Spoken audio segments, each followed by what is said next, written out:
Stop, don't let her leave. The whisper cut through the cold marble silence of Whitmore Luxury Restaurant like a blade no one saw coming. Every chandelier above seemed to pause mid-glow, scattering fractured light across polished tables where guests had been laughing just seconds before. Now no one spoke. No one breathed. At the back exit, Alicia Parker stood frozen with a small cardboard box clutched tightly in her hands. Leftover food carefully packed, wrapped, hidden against her coat like something fragile and forbidden. Her fingers trembled, not from guilt, but from the weight of being seen too clearly in a place that had never truly noticed her before. "Ma'am." A security guard stepped forward, voice sharp but uncertain, eyes narrowing as if the truth had already been decided. "Step away from the property." Alicia didn't move. Her gaze stayed lowered but steady, as if she had already learned that looking up too quickly made people judge faster. Inside the restaurant, glass doors slid open with a soft mechanical hiss, and Jonathan Whitmore stepped in. Billionaire. Owner. The man whose name was printed on every menu, every wall, every silence in the room. He stopped the moment his eyes landed on her. Not on the guards. Not on the crowd. On her. The box in her hands. The way she held it like it mattered more than anything she owned. "What is going on here?" His voice wasn't loud, but it cut through everything anyway. A manager rushed forward, nervous smile, rehearsed words spilling out. "Sir, this woman was taking leftover food without permission. We caught her at the back in trance." A few guests shifted uncomfortably, pretending not to watch too closely, but failing.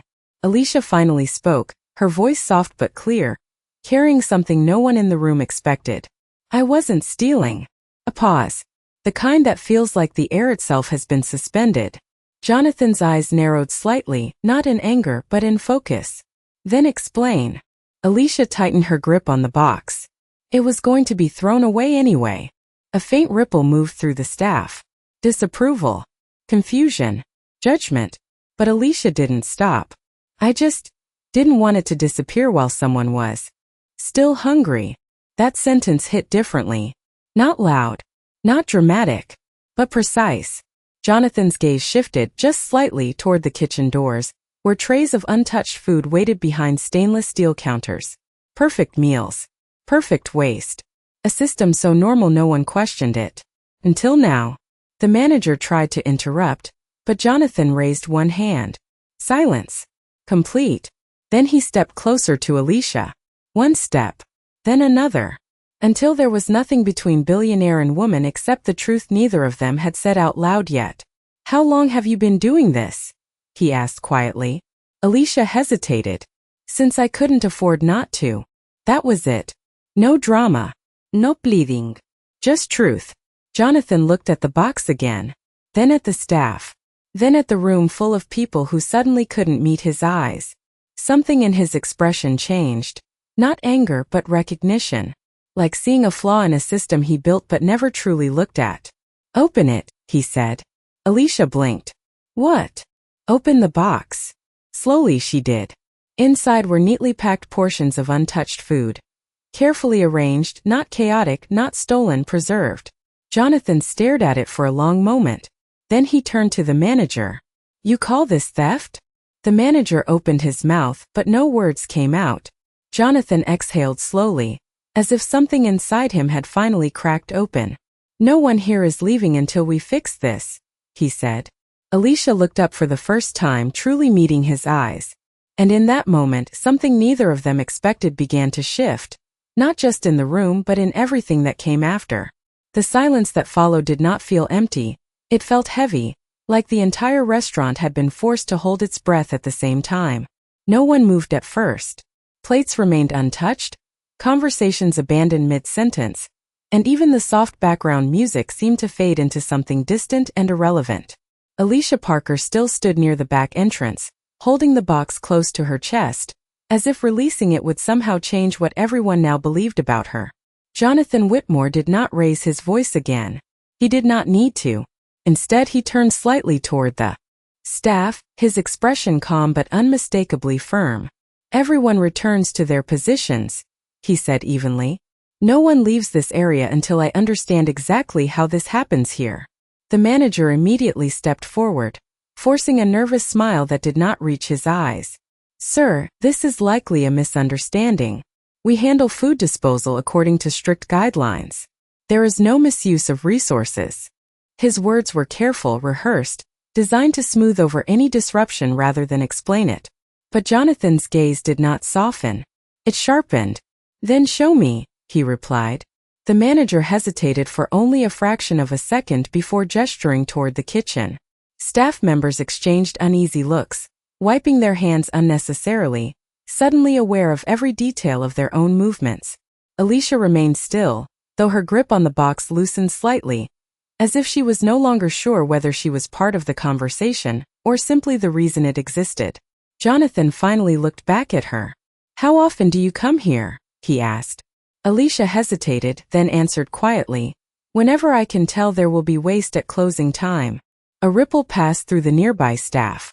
Not anger this time, but discomfort. One of the servers shifted her weight, looking down. A chef near the doorway looked away entirely. Jonathan stepped closer, his tone lower now, less commanding, more precise.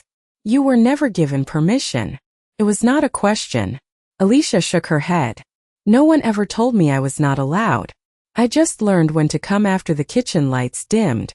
There was no defiance in her voice, only fact. Jonathan turned slightly, scanning the room again, as if seeing it differently than he had a few hours earlier. And no one thought to create a formal system for this, he said slowly. A manager immediately responded, Sir, donating prepared food creates liability concerns, health regulations, brand risk, and operational complexity. The explanation came quickly, almost too quickly, as if it had been repeated many times before. Jonathan listened without interruption. Then he raised one hand again. Stop, he said quietly. The word was not loud, but it ended the sentence instantly. He looked at the staff one by one. You are describing obstacles, he said, not solutions. Alicia lowered her eyes, shifting her weight slightly, as if she suddenly felt the weight of being the center of something she never intended to start. I was not trying to cause problems, she said softly. Jonathan turned back to her immediately. You did not cause this, he said. You revealed it. A few seconds passed in silence. Then he gestured toward a nearby table. Sit, he said. Alicia blinked. I am fine. That was not a request, he replied, not unkindly but final. Slowly, she moved to the edge of the nearest chair, still holding the box, as if unsure whether she was allowed to fully belong in the space she had just been accused in. A server quickly brought water, placing it down with careful hesitation, as though afraid even kindness might be misinterpreted. Jonathan watched everything closely now, not just Alicia, but the system around her, the reactions, the avoidance, the discomfort that spread through trained professionalism when something no longer fit the script. In the far corner of the restaurant, a guest subtly lowered their phone, screen still faintly glowing, as the restaurant no longer felt like a place built for dining, but like a place being quietly re-examined from the inside out. Jonathan Whitmore stood near the center of the main floor, his presence steady, his attention fixed on details that had once been invisible to him. Alicia Parker remained seated at the edge of the table, her hands now resting lightly on the box instead of gripping it, as if her body was slowly learning that she was not about to be removed from the room. The staff had spread out in uneasy silence, each person returning to their stations but moving differently now, as if every action might be observed with new meaning. Jonathan spoke without raising his voice, yet every word carried through the space with clarity. Show me where the food is stored before disposal, he said. The manager hesitated, then nodded, leading the way with forced composure. Alicia watched as they moved, her eyes following but her body staying still, as if she was unsure whether she was allowed to witness what she had always only been near but never part of. The kitchen doors swung open, releasing a wave of warm air and the scent of prepared meals that had never reached a table. Stainless steel counters reflected harsh overhead lights, and neatly arranged trays of food lined the preparation stations, many untouched, many already marked for disposal. Jonathan stepped inside slowly, his gaze moving across everything without interruption. How much of this is discarded every night? He asked. The head chef answered carefully. It varies, but typically between 20 and 30% of prepared food does not reach service. There was no pride in the statement, only habit. Jonathan exhaled slowly, as if calculating something far beyond numbers. "And where does it go?" he asked. A junior staff member pointed toward sealed containers near the back. "Disposed according to regulation." Alicia had entered the doorway quietly now, standing just behind the threshold. Her voice was soft when she spoke, almost hesitant to interrupt the system she had only ever interacted with from the outside. "Sometimes I wait near that exit," she said. "Not to take, just to see if anything is left before it disappears." The room grew quieter. Jonathan turned slightly toward her. "And you were never offered anything formally," he said. Alicia shook her head. "I was not supposed to be here in any official way." That sentence lingered longer than the others. Jonathan walked closer to the disposal containers, placing a hand lightly on one lid without opening it. "This is not waste," he said. "This is absence disguised as procedure." No one responded immediately. The manager shifted uncomfortably. "Sir, changing this process would require restructuring partnerships, revising compliance protocols, and possibly impacting brand perception." The words came quickly again, as if listing complications could protect the system from reconsideration. Jonathan turned back to face him. "You are describing effort," he said calmly, "not impossibility." He paused, then added, "There is a difference."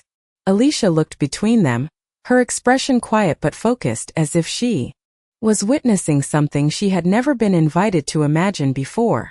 "People like me do not usually see this part of the building," she said softly. Jonathan's gaze shifted toward her immediately. "People like you should not be excluded from necessity," he replied.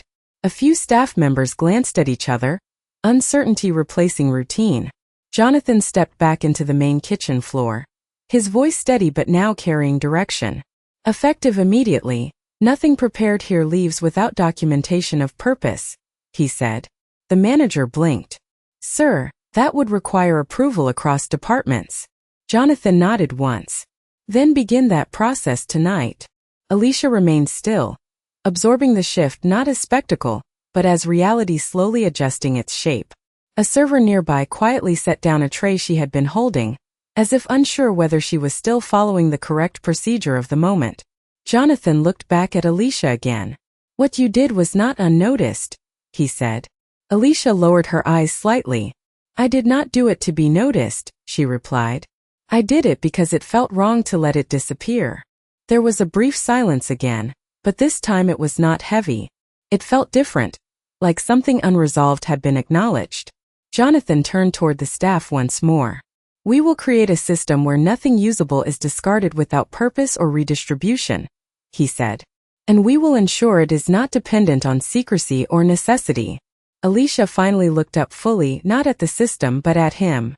"What happens now?" she asked. Jonathan met her gaze without hesitation. "Now," he said, "we make sure you are not the only person who notices." And for the first time since she had entered the restaurant that day, Alicia did not feel like she was standing outside of something larger than her. She felt like she was standing at the beginning of something that was finally shifting to include her. The atmosphere inside the restaurant had shifted in a way that could not be undone by simple silence or routine work. It was no longer just a place of service, it had become a place of decision. Jonathan Whitmore stood near the open kitchen threshold while staff moved more carefully than before, as if every action now carried consequence beyond habit. Alicia Parker remained near the main dining area, still seated but no longer unnoticed, her presence no longer something that could be ignored or explained away as unusual. A few minutes earlier she had been an exception, now she was becoming a reference point for something larger. Jonathan turned slightly toward the manager again, his voice steady and controlled. "Begin documenting every portion of prepared food from this point forward," he said. "Not for disposal, but for redistribution planning." The manager hesitated. "Sir, that will require approval from corporate legal and external compliance partners." Jonathan did not raise his voice. "Then notify them tonight," he replied. "They will adjust." The certainty in his tone left little space for argument, and for the first time, the manager did not immediately respond. Alicia watched quietly, her hands now resting in her lap, her posture still careful but less guarded. A server passed by her table and paused briefly, as if unsure whether to acknowledge her or continue as before. Eventually, she placed a glass of water in front of Alicia with both hands, a small gesture that felt significantly different from the earlier hesitation. Alicia nodded slightly in thanks but did not speak. Jonathan noticed everything. He moved closer to the dining area again, his attention shifting from operations to people. How many people enter this building every day who are not counted in its outcomes? He asked aloud. No one answered immediately. The question was not procedural, it was structural. Alicia finally spoke, her voice calm but direct. Most people like me do not enter at all, she said. We only exist near it, not inside it. Jonathan looked at her for a moment, as if processing not just the sentence, but the world it described. That will change, he said simply. The words were not dramatic, but they carried weight because they were not hypothetical. A staff member near the kitchen doorway quietly asked, "Are we expected to inform guests about these changes immediately?" Jonathan turned his head slightly. No, he said. We are expected to implement them immediately. Understanding will follow. The distinction was clear, and it shifted the energy in the room again. Alicia glanced toward the kitchen, where movement had slowed into careful coordination. For the first time, she was not observing from the edge of a system that excluded her, but witnessing it adjust in response to her presence. Jonathan walked back toward her table and stopped. Jonathan Whitmore stood beside Alicia Parker's table for a moment that felt longer than time itself, as if the entire restaurant was waiting for what he would say next. The surrounding staff had slowed their movements again, no longer rushing through tasks but instead observing carefully, aware that every instruction now carried direction beyond a single evening. Alicia remained seated, her hands relaxed now, though her expression still carried quiet caution, the kind shaped by years of staying unnoticed in spaces never designed for her presence. Jonathan finally spoke, his voice steady but lower than before. You are not leaving tonight without understanding what comes next, he said. Alicia looked up slightly, unsure whether the statement was instruction or invitation. What comes next for me? She asked. Jonathan nodded once, as if confirming something he had already decided internally. You are not going to continue operating on the margins of this system, he said. If what you have been doing is necessary, then it must become structured, protected, and expanded. A faint shift moved through the nearby staff. A realization that what had begun as a misunderstanding was now becoming institutional change. A few minutes later, Jonathan had called in his executive operations director and a compliance liaison, both arriving with visible urgency. Papers were opened, devices activated, and conversations began layering over one another in controlled coordination. Alicia watched quietly as terminology replaced uncertainty, and planning replaced improvisation. For the first time, she was not the exception being observed, she was the reason decisions were being formed. One of the executives asked carefully, "Are we formalizing a donation channel or a waste reduction initiative?" Jonathan responded without hesitation. Neither, he said. We are correcting a blind spot in our operational design. The executive paused, then nodded slowly, understanding that this was not a charitable adjustment, but a structural correction. Alicia's voice broke the technical discussion gently. I never thought it would become something this big, she said. Jonathan turned toward her immediately. That is because you were never meant to carry it alone, he replied. The simplicity of his answer made the room quieter. Not because it was emotional, but because it reframed responsibility. A short time later, Jonathan requested a full report on food handling across all restaurant locations under his company, including disposal frequency, surplus patterns, and informal community interactions outside formal systems. The request alone caused a ripple through the executives present, who began recalculating timelines and resource implications. Meanwhile, Alicia remained seated, no longer as a subject of scrutiny but as a presence that had initiated change without intention. A young staff member approached cautiously and asked, "Should we prepare anything for her?" The question was directed toward management, but Jonathan answered first. "She does not need preparation," he said. "She needs recognition of what she already understood before any of us did." Alicia looked down briefly, uncomfortable with attention, but not with truth. Outside the restaurant, evening traffic moved steadily through the city, unaware that inside one building, An internal system had begun to shift in real time. Jonathan eventually stepped away from the table and moved toward the glass entrance, speaking briefly into his phone, arranging a follow-up meeting with legal advisors and sustainability consultants scheduled for early the next morning. When he returned, his expression had not changed, but his focus had sharpened further. He stopped near Alicia again. "Tomorrow, I will be presenting a formal initiative proposal," he said. "I want you there." Alicia blinked. "Me?" she asked. Jonathan nodded. "Because no one can explain a problem they have never had to see," he said. A silence followed that felt different from earlier ones, less uncertain, more grounded.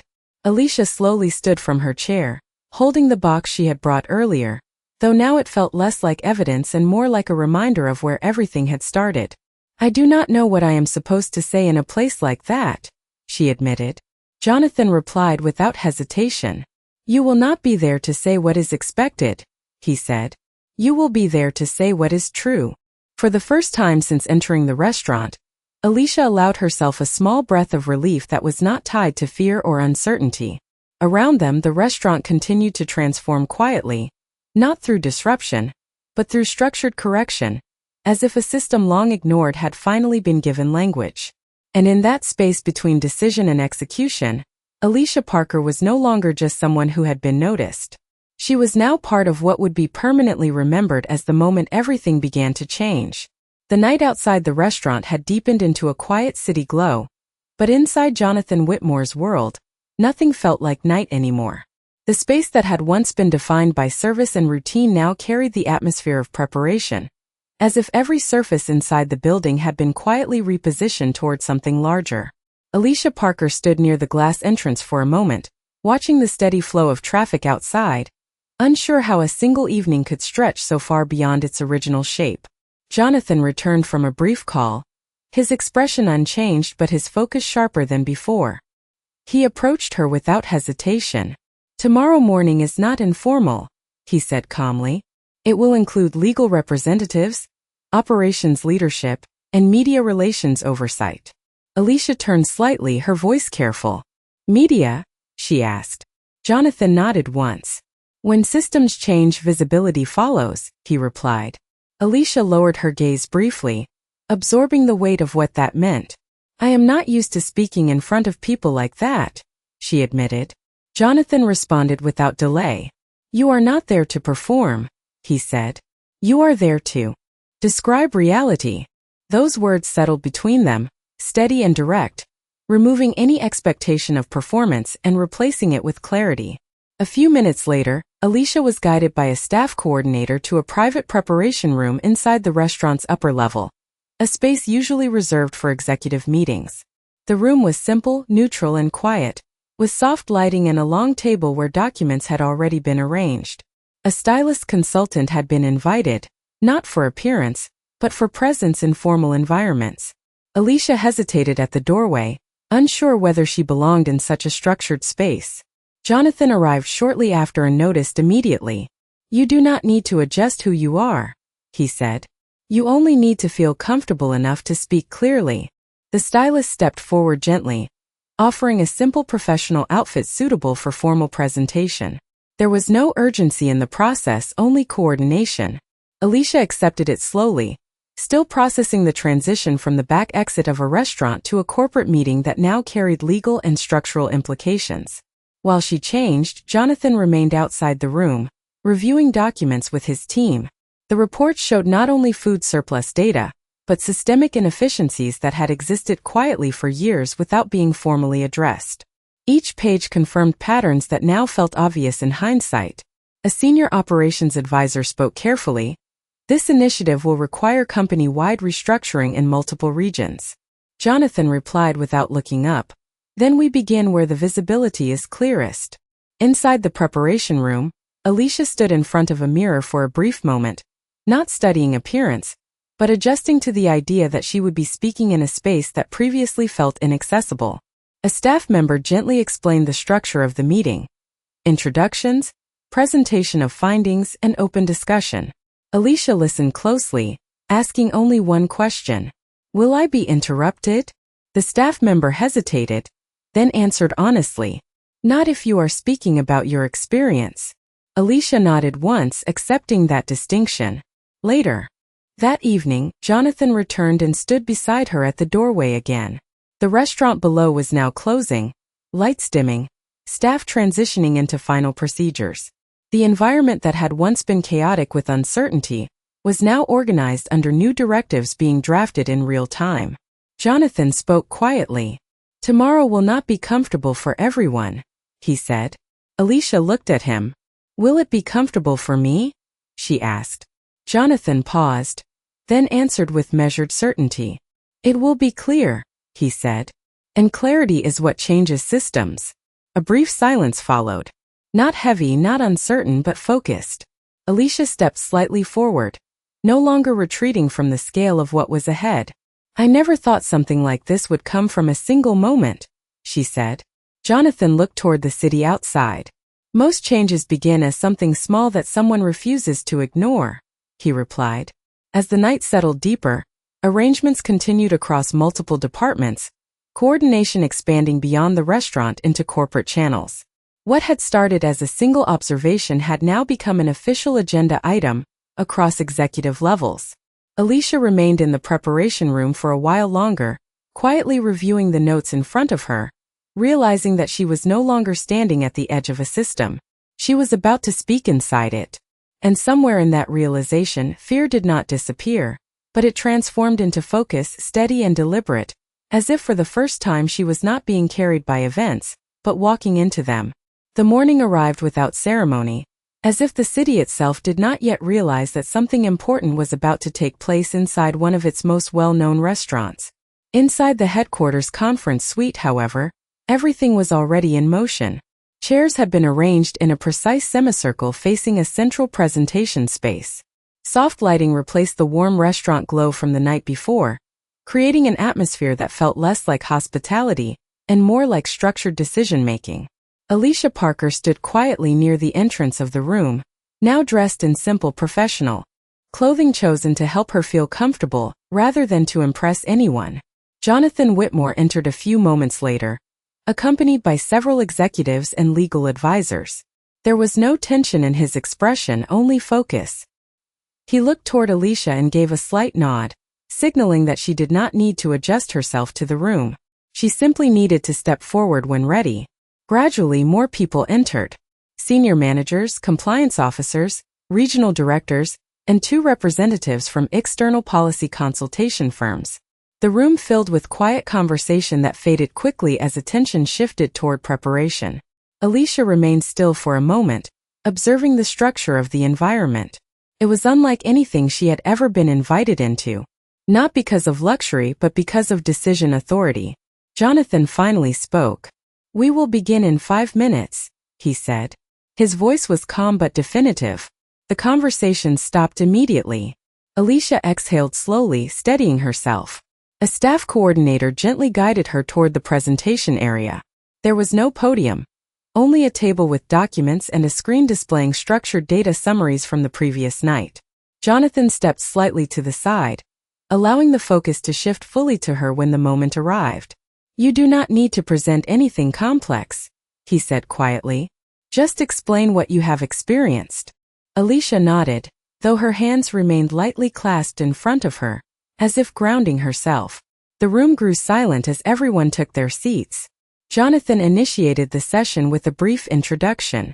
"This meeting is not about correcting a single behavior," he said. "It is about examining a system that operates without visibility into its own gaps." He paused, then gestured toward Alicia. "And it begins with understanding what has been happening outside our assumptions." All eyes slowly turned toward her. Alicia stepped forward. For a moment she did not speak. The silence was not uncomfortable, but heavy with expectation. She looked down briefly at the table, then raised her gaze to the room.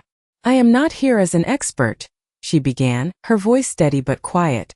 "I am here because I have been in the spaces that your systems do not account for." No one interrupted. The room remained still. Alicia continued. "When food is prepared and not used, it does not disappear. It becomes visible somewhere else. Not in reports, not in metrics, but in places where people wait for what is left. A few executives shifted slightly in their seats, not in disagreement but in processing. Alicia maintained her focus. "I did not come here to suggest blame," she said. "I came here because I know what it looks like when something is considered excess, but still has value." Jonathan observed quietly from the side, his expression unchanged but attentive.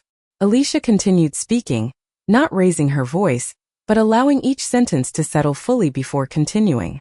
"The system does not need more efficiency in disposal," she said. "It needs recognition that what is being discarded still exists in human terms." A brief silence followed. One of the legal advisors leaned slightly forward, as if preparing to respond, but Jonathan raised a hand gently, signaling for continuation. Alicia paused for a moment then added, "I never thought I would be in a room where what I experienced would be discussed as policy. But I also never thought it would remain invisible forever." Her words were simple, but they carried weight because they were not theoretical. They were lived. The room remained completely focused on her. Jonathan finally stepped forward slightly. "What you are hearing is not an exception," he said. "It is a data point that was never included in decision-making." He looked around the room. "And that omission has consequences." The executives exchanged quiet glances. No one argued. Instead, notes were taken, screens adjusted, and processes began shifting in real time. Alicia stepped back slightly, no longer at the center of speaking, but still central to the meaning of what had been said. Jonathan continued the meeting by outlining next steps. A structured program for redistribution networks, reporting transparency, and community integration would be developed across all locations. But more importantly, he emphasized it would not operate as charity.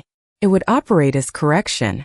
Alicia listened carefully, absorbing not only the content, but the shift in tone from observation to implementation. At one point, a senior executive asked, "What ensures this does not become temporary attention rather than structural change?" Jonathan responded without hesitation. "Accountability," he said, "and continuous visibility."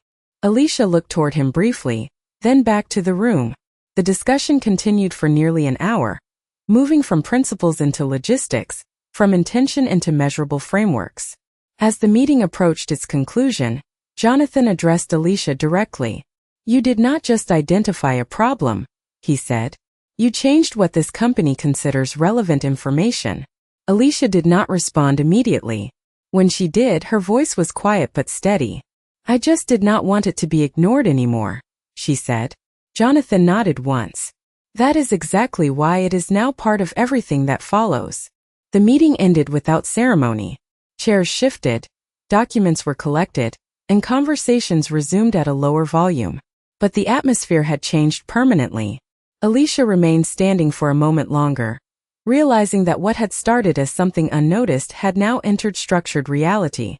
And in that realization, she understood that visibility was not the end of her role. It was the beginning of its permanence.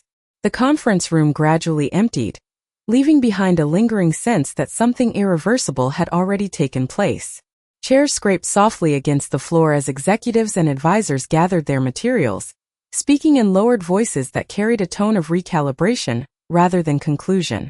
Alicia Parker remained standing near the presentation area for a moment, her eyes moving across the now quiet space as if confirming that what had just happened was not temporary. Jonathan Whitmore approached her slowly, his expression steady but reflective. "You handled that exactly as needed," he said simply. Alicia looked toward him, still processing the weight of what she had just spoken in front of so many decision-makers. "I did not think they would actually listen," she admitted. Jonathan nodded once. "They did not listen because it was comfortable," he replied. "They listened because it was unavoidable." A short silence followed, not uncomfortable but grounding. A staff coordinator entered the room and informed Jonathan that the first draft of the redistribution framework had already been initiated by legal and operations teams. Systems were already being updated to track surplus allocation across multiple locations. Jonathan acknowledged the update with a slight nod, then turned back to Alicia. "There will be a follow-up session in 2 days," he said. "By then, this will no longer be an idea. It will be a structure in motion." Alicia slowly exhaled, absorbing the speed at which everything was transforming. Outside the building, the city continued its normal rhythm, unaware that within one organization, internal systems were being rewritten in real time. As they exited the conference area, several staff members who passed Alicia now greeted her with measured acknowledgement rather than uncertainty. The shift was subtle but noticeable. She was no longer being interpreted as an anomaly, but as part of an ongoing process. Jonathan walked beside her through a glass corridor that overlooked the restaurant floor below. The space that had once been defined by service and routine now looked different to Alicia, as if every movement carried an additional layer of awareness. "Do you feel overwhelmed?" Jonathan asked without looking away from the view ahead. Alicia considered the question carefully. "It feels like everything is moving faster than I am used to," she said. "But not like it is moving without me." Jonathan glanced toward her briefly. "That is important," he replied. They reached the elevator, and as the doors opened, a staff member inside quietly stepped aside to allow them entry. During the descent, Jonathan received a notification on his device. A brief media inquiry had been submitted after an internal memo about operational changes was unintentionally circulated beyond corporate channels. He read it silently, then turned the screen off. Alicia noticed the shift in his expression. "Is something wrong?" she asked. Jonathan shook his head. "Not wrong," he said. "Just expected." When they reached the ground level, a small group of employees had gathered near the entrance, speaking quietly about the sudden shift in policy direction. Some were reviewing internal messages on their phones, others simply observing the building with renewed curiosity. Jonathan paused before exiting. "This will spread faster than we control it," he said, "but slower than we refine it." Alicia stepped beside him. "Is that a problem?" she asked. Jonathan looked at her for a moment. "It becomes a problem only if we stop adjusting with it," he replied. Outside, the air felt different than it had the night before. Not physically, but in perception. Alicia noticed how ordinary sounds seemed slightly sharper, as if her awareness had expanded beyond its previous boundaries. Jonathan's vehicle arrived at the curb, but he did not immediately enter. Instead, he turned toward her.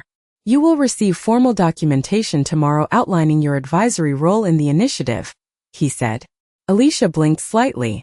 "Advisory role?" she repeated. Jonathan nodded.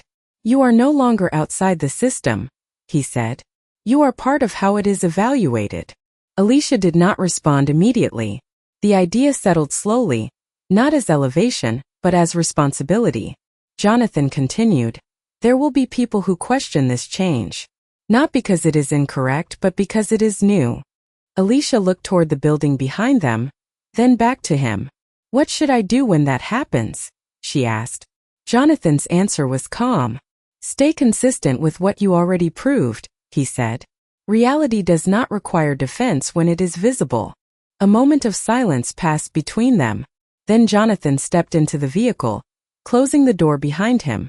As the car pulled away, Alicia remained standing at the curb, watching it disappear into the flow of city traffic. Around her, the world continued as usual, but she no longer experienced it in the same way. What had begun as a single act of noticing something others overlooked had now expanded into a system-wide transformation that would continue long after this moment. And as she turned to walk away from the entrance, she understood that visibility was no longer an event she had survived. It was now a responsibility she carried forward. The next morning arrived with a different kind of attention surrounding the Whitmore organization, one that could no longer be contained within internal rooms or controlled schedules. Reports had begun circulating across industry channels, not as formal announcements, but as early interpretations of internal structural changes that had quietly emerged from the previous day's executive meeting. Inside the headquarters, the atmosphere had shifted again, this time from planning into implementation awareness. Alicia Parker arrived at the building at a designated time, not as a guest, not as an observer, but as part of the newly formed advisory structure that had been formally documented overnight. As she stepped through the entrance, she noticed subtle differences in how staff acknowledged her presence. It was no longer hesitation or uncertainty, but recognition shaped by instruction and understanding. A staff coordinator greeted her and guided her toward a dedicated advisory workspace near the operations floor. The space was modest but functional, equipped with data displays, review materials, and live system tracking updates connected to redistribution pilot programs already being tested in selected restaurant locations. Jonathan Whitmore joined her shortly after, carrying a folder of updated reports. His expression remained composed, but there was a clear sense of momentum behind every action he took. "The first operational trial locations have already been selected," he said. 3 in this city, 2 in the surrounding region. Alicia looked at the reports carefully. "That is faster than I expected," she replied. Jonathan nodded. Once a system exposes a gap, delaying correction becomes more visible than the problem itself. A short silence followed as both of them reviewed the evolving data. The redistribution model had already begun routing surplus inventory toward approved community channels and verified distribution partners. Early feedback indicators were being logged in real time. A senior analyst entered the room, briefly to confirm that the initial compliance reviews were underway without obstruction. Jonathan acknowledged the update and dismissed them with a simple nod. Then he turned back to Alicia. "There is something else you should know," he said. Alicia waited. Jonathan continued. "External attention has increased. Media outlets are beginning to interpret this change as either innovation or disruption, depending on perspective." Alicia processed this quietly. "Does that affect the work?" she asked. Jonathan shook his head. "Not the work," he said. "Only perception of the work."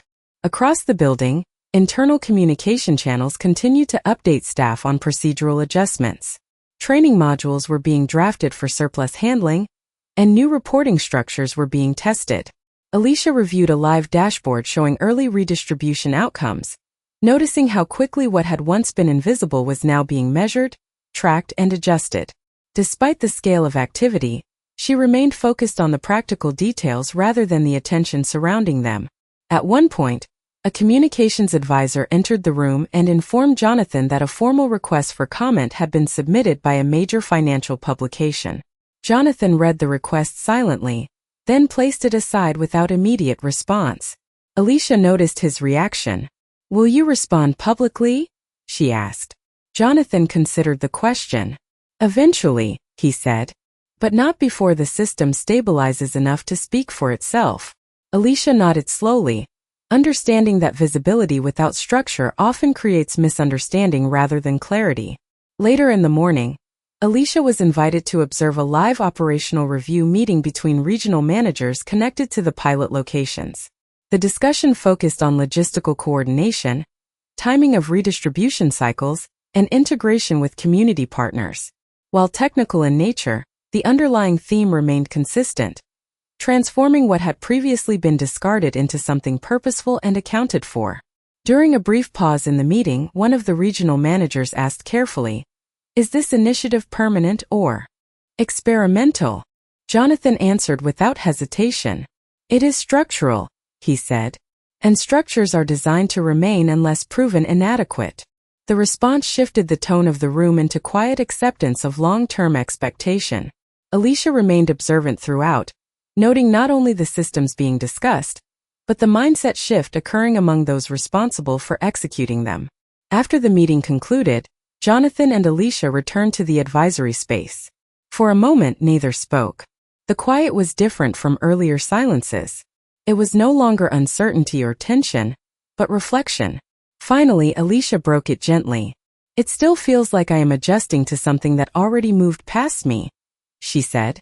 Jonathan looked at her directly. "That feeling will decrease," he replied, "because you are no longer outside the adjustment curve."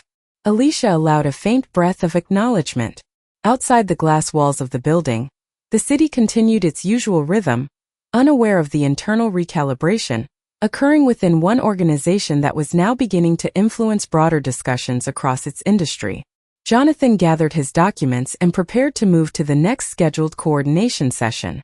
Before leaving, he paused briefly. "What you started was not an interruption," he said. "It was an inclusion point." Alicia watched him as he walked toward the door, understanding that the phrase carried more meaning than structure alone. It defined a shift that could not be reversed into invisibility. As she remained in the advisory space, reviewing updated systems and incoming reports, she realized that her role was no longer defined by a single moment of being seen.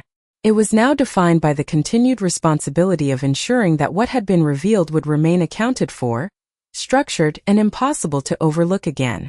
The afternoon light filtered through the glass exterior of the Whitmore headquarters, casting long reflections across the advisory floor where Alicia Parker now worked alongside data analysts and operations staff, reviewing live updates from the redistribution initiative. The system that had once existed only as a corrective proposal had now entered full operational deployment across multiple locations, and every update on the screen represented a real-world adjustment taking place in real time. Alicia sat at a workstation reviewing feedback reports from partner distribution centers, noticing how quickly patterns of surplus reduction were beginning to stabilize. Jonathan Whitmore entered the room with two members of the executive oversight team, his presence calm but focused, as if each passing hour was simply another layer of execution, rather than transition. He approached Alicia's station and placed a document set beside her. "These are the consolidated regional summaries," he said. Alicia scanned the pages carefully, recognizing the shift from experimental language to formal system reporting. "It is becoming consistent," she said quietly. Jonathan nodded. "That is the objective," he replied. "Consistency transforms intention into structure." A senior operations director approached and informed them that media coverage had increased significantly overnight, with several outlets now framing the initiative as a disruptive corporate restructuring with potential industry-wide implications. Jonathan listened without interruption, then responded evenly. "We do not adjust implementation based on interpretation," he said. "We adjust based on performance data." Alicia observed the exchange, noting how external perception had become secondary to internal stability. She had expected attention to feel overwhelming, but instead it felt like a parallel layer of reality that did not interfere with the actual work being done. Later that day, Alicia was invited to join a cross-departmental review call connecting multiple cities where pilot programs were active. On the screen, managers from different locations reported measurable decreases in waste and improved coordination with distribution partners. One regional supervisor noted that staff behavior had begun to change organically, with employees now proactively identifying surplus opportunities before formal reporting cycles. Jonathan listened carefully before responding. "That indicates cultural adaptation," he said, "which means the system is no longer external to behavior. It is becoming internalized." Alicia remained attentive throughout, realizing that what had started as a corrective framework was now influencing daily decision-making at multiple levels. After the call ended, she stepped away from her station and walked toward the observation window overlooking the city. Jonathan joined her a moment later, standing beside her in silence. The city below continued its uninterrupted motion, unaware of the structural recalibration occurring within a single organization that now extended beyond its original scope. "It is expanding faster than the original model anticipated," Alicia said. Jonathan nodded slightly. "That is expected when a system addresses a visible gap," he replied. Alicia turned toward him. "Does expansion make it harder to maintain accuracy?" she asked. Jonathan considered the question. "It makes discipline more important," he said. "Scale does not change principles. It tests them." A notification appeared on Jonathan's device indicating that a scheduled executive board review had been moved forward by several hours due to increased stakeholder interest. He acknowledged it silently and then turned back to Alicia. "You will attend," he said. Alicia hesitated slightly. "In the same capacity?" she asked. Jonathan responded without hesitation. "In a clearer capacity," he said. "Your role is no longer observational or advisory in isolation. It is now part of evaluation continuity." Alicia absorbed the statement slowly, understanding that what had once been an unexpected inclusion had now evolved into structural responsibility. Later that evening, the board review session took place in a larger conference environment, with additional stakeholders joining remotely. Jonathan presented a consolidated overview of the initiative's early outcomes, highlighting measurable improvements in redistribution efficiency and operational transparency. When discussion opened, several board members raised questions about long-term scalability and industry positioning. Jonathan addressed each concern directly, maintaining focus on data-driven outcomes rather than external interpretation. At 1. Point. A senior board member asked whether the initiative had originated from internal strategy or external influence. Jonathan paused briefly before responding. It originated from visibility, he said. From recognizing what was always present but not accounted for. He then gestured toward Alicia, who was seated near the center of the room, and from the individual who brought that visibility into structured awareness. The room grew quiet, not from surprise, but from acknowledgement of the framing. Alicia remained composed, understanding that her presence was no longer symbolic, but integrated into the system's justification itself. After the session concluded, Jonathan walked with her through the corridor outside the conference room. There will be continued evaluation cycles, he said, and adjustments will be ongoing. Alicia nodded. That is expected, she replied. Jonathan looked at her briefly. What you initiated is no longer an isolated event, he said. It is now part of institutional memory. Alicia paused, then asked softly, does that mean it cannot be reversed? Jonathan answered without ambiguity. It means it will be difficult to ignore, he said. As they reached the exit of the building, the evening city lights reflected across the glass doors, blending interior structure with external movement. Alicia stood for a moment before stepping outside, realizing that what had once been a single overlooked observation had now become embedded within systems, policies, and expectations that would continue to evolve long after this moment had passed. And in that understanding, she recognized that change was no longer something she had witnessed, but something she now actively sustained. The city outside Whitmore headquarters had already shifted into evening rhythm, but inside the building, nothing felt like an ending. It felt like continuation. Systems that had once been tested, reviewed, and adjusted were now fully integrated into daily operations, and the effects of that integration were visible across every monitored dashboard. Alicia Parker stood near the advisory floor workstation, reviewing live performance summaries from multiple regions. The numbers reflected consistency, but more importantly, they reflected behavior change across entire teams who had once operated without structured visibility into surplus allocation. Jonathan Whitmore entered the space quietly, carrying a final consolidated report prepared by executive oversight teams. He placed it on the table beside Alicia without ceremony. This completes the first full cycle review, he said. Alicia looked at the document, then back at him. And the results? She asked. Jonathan responded calmly. Stable, with measurable improvement across all pilot locations. There was no celebration in his tone, only confirmation of direction. A senior operations director standing nearby added, "We are now preparing for expansion into additional regions next quarter." Jonathan nodded once. Expansion only proceeds when the current system maintains consistency for a full evaluation cycle, he said. The director acknowledged and stepped back. Alicia remained focused on the report in front of her, recognizing that what had once been an urgent correction had now become an established operational framework. For a moment she spoke quietly. "It no longer feels like something new," she said. Jonathan turned slightly toward her. "That is because it is no longer new," he replied. "It is functioning." A brief silence followed, not heavy but reflective. The advisory floor was calmer now, with fewer urgent transitions and more structured coordination. Staff moved with purpose rather than uncertainty, and communication had shifted from reactive discussion to scheduled evaluation. Alicia reviewed one final summary sheet showing redistribution flow efficiency across participating locations. The data indicated not only reduction in waste, but improved alignment between surplus availability and community distribution timing. Jonathan observed her quietly before speaking again. "You have been formally integrated into the ongoing evaluation board," he said. Alicia looked up slightly. "Ongoing," she repeated. Jonathan nodded. "As long as the system exists in active operation, evaluation remains continuous," he said. Alicia absorbed this without hesitation. It no longer felt like elevation or exception. It felt like responsibility that extended beyond any single moment of recognition.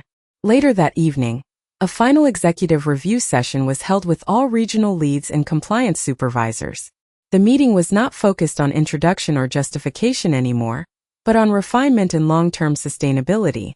Jonathan presented the final cycle summary, highlighting structural stability, compliance alignment, and measurable reduction in inefficiency. When discussion opened, questions focused on scalability timelines and integration into broader corporate strategy. Jonathan addressed each point with precision, emphasizing that the initiative was no longer experimental, but embedded within operational architecture. At the conclusion of the meeting, a senior board member asked a final question. What ensures that this level of awareness remains in place over time? Jonathan paused briefly before responding. Documentation, he said. Continuous visibility, and the presence of individuals who experienced the absence before it was corrected. His gaze shifted toward Alicia, who sat quietly at the center of the room. Without that perspective, systems eventually lose alignment with reality. The room remained silent for a moment, acknowledging the weight of that statement. After the session ended, the participants gradually exited, leaving only a few members of the core team. Jonathan and Alicia remained behind briefly. The room was now calm, the intensity of earlier phases replaced by structured completion. Jonathan gathered his materials and turned toward her. This phase is complete, he said. Alicia looked at him. Does that mean everything is finished? She asked. Jonathan shook his head slightly. It means it is now self-sustaining, he said. What comes next is maintenance, adaptation, and observation. Alicia nodded slowly, understanding that closure in this context did not mean ending, but stabilization. They walked together toward the building exit. The glass doors reflected the city lights outside, steady and continuous. Before stepping out, Jonathan stopped briefly. What began as an overlooked detail became structural change, he said. Alicia looked forward. And what began as being unnoticed became responsibility, she replied. Jonathan nodded once. That is how systems evolve, he said. Alicia stepped outside into the night air, no longer defined by a single moment of visibility, but by what had been built from it. The building behind her continued operating with new structure, new awareness, and new permanence. And as she walked forward, she understood that the story was no longer about discovery or correction. It was about continuity, and the quiet certainty that what had been revealed would remain part of how everything moved forward.